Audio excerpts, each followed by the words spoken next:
English premier ലീഗിൽ ചെൽസിക്ക് സമനില കുരുക്ക്. ഇന്ന് നടന്ന മത്സരത്തിൽ ക്രിസ്റ്റൽ പാലസാണ് ചെൽസിയെ സമനിലയിൽ തളച്ചത്. ഇരു ടീമുകളും ഓരോ ഗോൾ വീതം നേടി. സ്റ്റാംഫോർഡ് ബ്രിഡ്ജിൽ നടന്ന മത്സരത്തിൽ ചെൽസി ആദ്യം ലീഡെടുത്തു.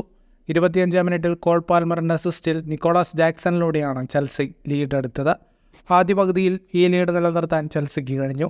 എന്നാൽ രണ്ടാം പകുതിയുടെ തുടക്കത്തിൽ ക്രിസ്റ്റൽ പാലസ് സമനില പിടിച്ചു. 53-ാം മിനിറ്റിൽ എബ്രച്ചീസിയാണ് ഗോൾ നേടിയത്. ഇതിനുശേഷം ചെൽസി വിജയ ഗോളിനായി ഏറെ ശ്രമിച്ചുവെങ്കിലും ക്രിസ്റ്റൽ പാലസ് ഡിഫൻസ് ഭേദിക്കാൻ അവർക്കായില്ല.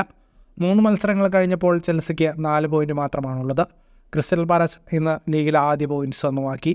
മറ്റൊരു മത്സരത്തിൽ ന്യൂകാസിൽ ടോട്ടനത്തെ പരാജയപ്പെടുത്തി.